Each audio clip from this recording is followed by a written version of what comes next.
First of all, no, you didn't walk into the middle of the movie. I lost the earlier footage, so this is actually the start of Steella of the stage. It was just some buildup of background layers, nothing too exciting really. Unless that's what floats your boat. In that case, my apologies for depriving you of your viewing pleasure. I get it. For me, it's the line work, but you do you. You might be thinking, no way did that water get so murky just from that. And you'd be right. I did this piece right after the fishing lures sketch, and I didn't bother to replace the water. Dirty Irene is what they call me around these parts. And that's gotta be because of my brush water, right?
This is a sheet of Arches cold pressed paper.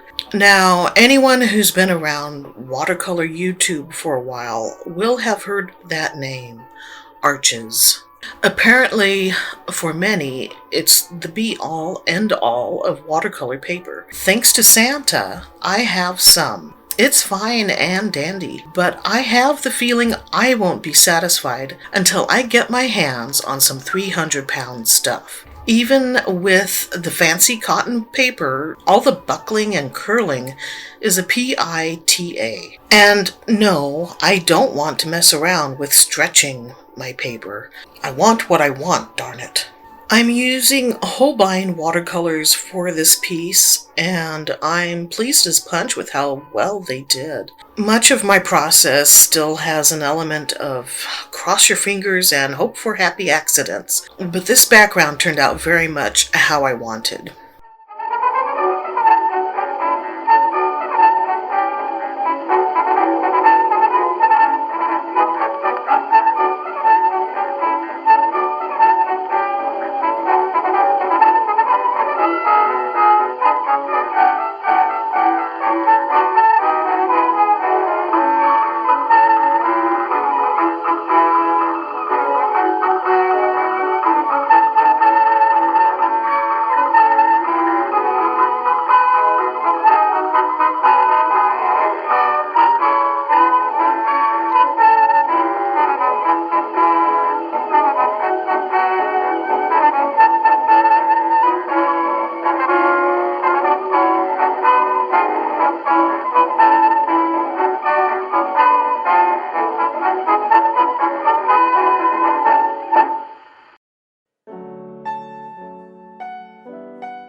This doll wasn't inspired by any one particular person, but I suppose there's a touch of Marilyn Monroe, maybe Betty Grable. My memories of paper dolls are vague. I know I had a couple while growing up, but I'm guessing they were more expensive than coloring books. And those dolls were fragile. I mean, whose great idea was it to make toys out of paper? After playing dress up a few times, the tabs tore off, and the doll flopped over at the knees. Or was I just unusually brutal with my toys?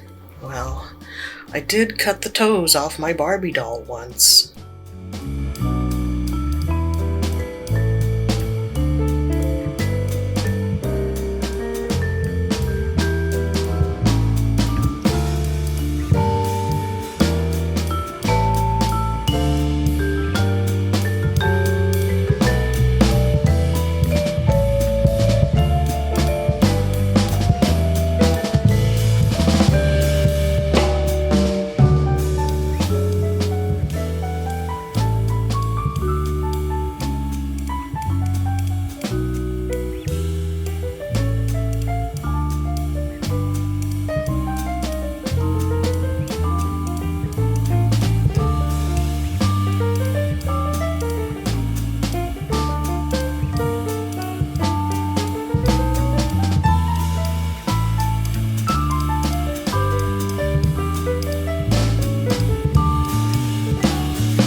A lot of times, for me, things don't come together until I add some line work, and that might be a crutch for me, but I'm trying to work on that. Or maybe I just shouldn't think of it that way. Maybe I should just embrace that that's what I like, the look I like.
So, about that virus going around, what's up with that?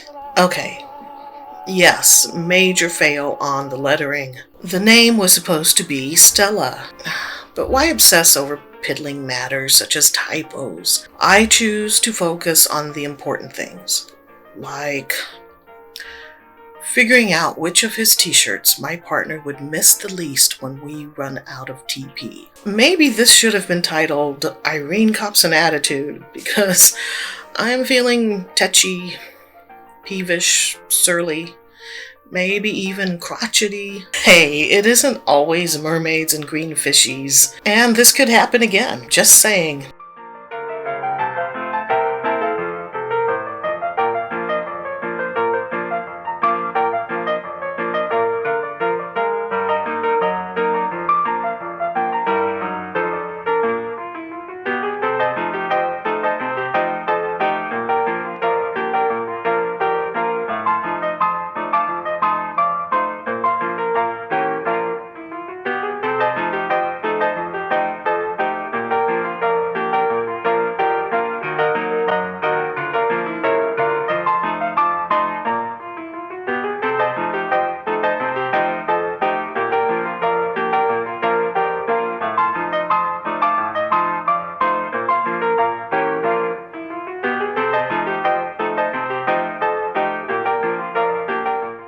Can we take a moment to appreciate that attractive nail color?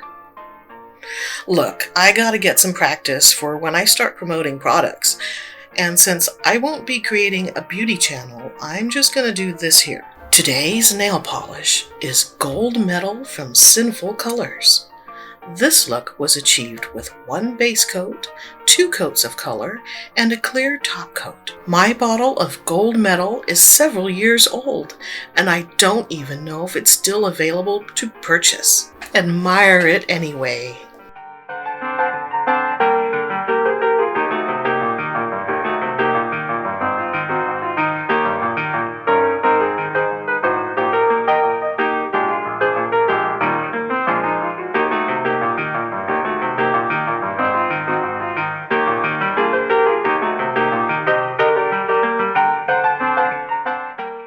So this is the base doll in her minimal attire.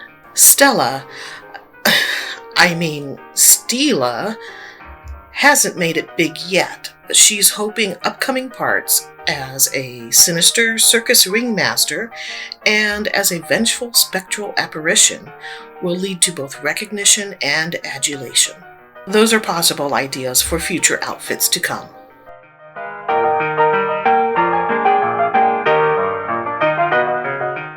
If you're not a paper doll hound, you may not know there are more than a few people out there playing with this art form. Look in the description for a link to my paper doll Pinterest board.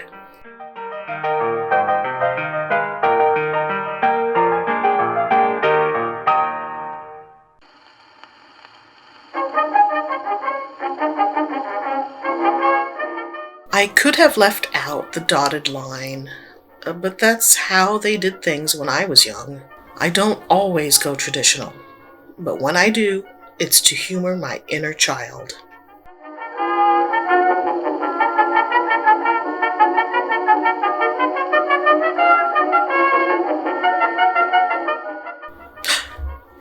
Tape removal time!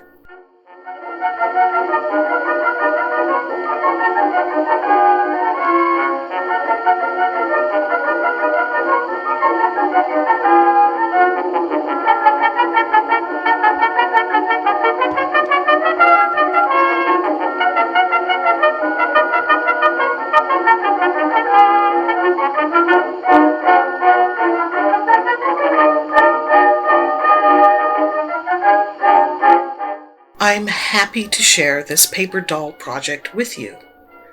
Thanks for watching. Until next time, stay artsy, my friends.